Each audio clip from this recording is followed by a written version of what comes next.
Assalamualaikum warahmatullahi wabarakatuh. Merdeka. Pada hari ini saya menyampaikan materi pertama pada pertemuan hari ini, ya, di mata pelajaran ilmu pengetahuan sosial. Sebelum materi itu saya sampaikan, Ustaz perkenalkan diri dulu. Ustaz bernama Ustaz Supriyadi, biasa dipanggil Ustaz Supri, ngajar di SMP Islam Al-Mujahidin Pamulang, ngajar IPS kelas 7 maupun kelas 9. Nah, pada hari ini Ustaz menyampaikan materi tentang IPS. Untuk pertemuan yang pertama pada hari ini Ustaz akan membahas atau memperkenalkan tentang apa itu ilmu pengetahuan sosial seperti yang kalian lihat di tayangan video ini. Ilmu pengetahuan sosial kalian bisa lihat adalah ilmu pengetahuan yang mempelajari tentang kehidupan manusia sebagai makhluk individu sekaligus sebagai makhluk sosial yang berinteraksi dengan lingkungannya, ya. Jadi manusia berinteraksi dengan manusia yang lain atau manusia berinteraksi dengan lingkungan. Itu adalah ilmu pengetahuan sosial atau ilmu IPS. Jadi tidak bisa kita dikatakan manusia yang hanya hidup sendiri di muka bumi ini. Manusia yang hidup sendiri di rumah. Manusia yang hidup sendiri di sekolah. Itu tidak bisa. Kita sebagai makhluk sosial tentunya hidup berada di lingkungan teman-teman, di lingkungan keluarga, di lingkungan masyarakat, dan lingkungan alam sekitar. Inilah yang disebut dengan ilmu IPS. Nah, ini gambar bahwa manusia tidak bisa hidup sendirian. Ada siswa, ada guru. Ada murid, ada guru.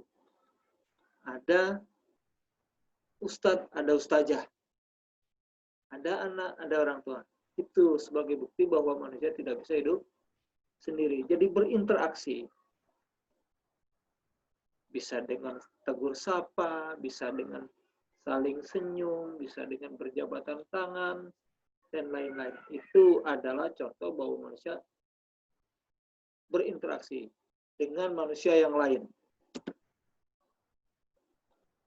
Ini juga berinteraksi. Saling bekerja sama, gotong royong, bantu-membantu antara manusia satu dengan manusia yang lain.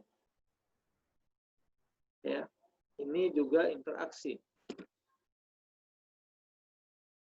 Ini juga interaksi. Dengan siapa interaksinya? Dengan lingkungan. Dengan lingkungan sekitar.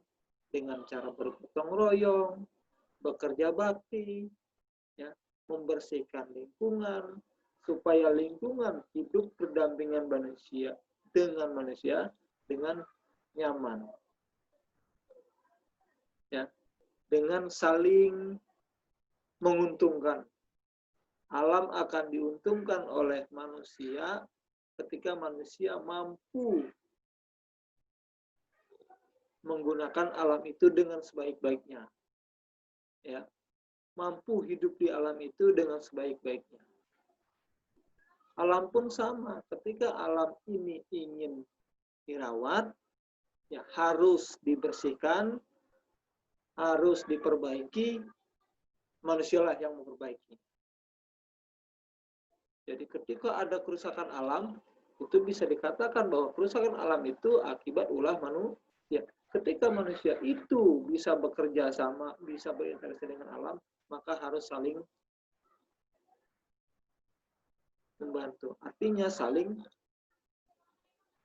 membutuhkan. Manusia membutuhkan alam, alam juga membutuhkan manusia. Jadi saling berinteraksi. Ya. Nah, yang berikutnya adalah apa sih sebetulnya cabang-cabang atau bagian-bagian penting dalam ilmu pengetahuan sosial? Ya. Yang pertama adalah ekonomi.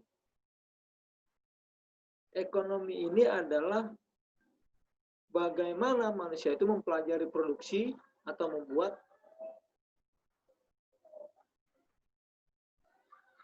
dan melakukan ataupun melaksanakan kekayaan alam yang ada di masyarakat. Ya, itu adalah bagian dari atau cabang dari ilmu ekonomi, ilmu sosial.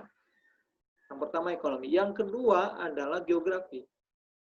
Mempelajari lokasi, mempelajari alam yang ada di sekitar, baik itu fisiknya ataupun yang ada di permukaan bumi ataupun yang ada di alam yang ada di lingkungan kita di mana kita tinggal.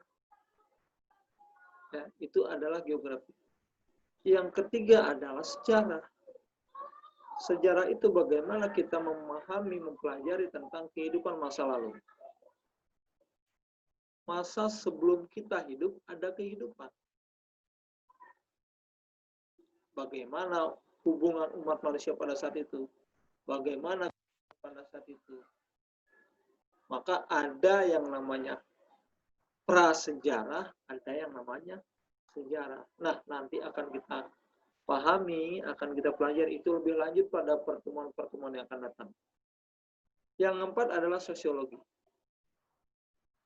yang mempelajari masyarakat dan hubungan antar manusia di dalamnya. Ya. Nah, ini Ustadz sedang berinteraksi dengan kalian, sedang berkomunikasi dengan kalian. Hubungan antar manusia dengan manusia, hubungan antara Ustadz dengan kalian. Ini interaksi melalui media, ya, melalui video. Bisa juga interaksi langsung, tapi ketika kalian sudah belajar di kelas, ketika kalian sudah belajar di sekolah, itu kita interaksi langsung. Ya. Jadi interaksi. Jadi komunikasi. Nah, ini saja yang bisa saya sampaikan. Saya tidak menjelaskan begitu banyak untuk pertemuan pertama kali ini. Semoga ini bermanfaat untuk kita semua. Dan pesan Ustaz, semoga apa yang Ustaz sampaikan tadi bermakna, kalian bisa memahaminya, dan akan kita lanjutkan pada pertemuan-pertemuan yang akan datang. Terima kasih. Assalamualaikum warahmatullahi wabarakatuh. Merdeka.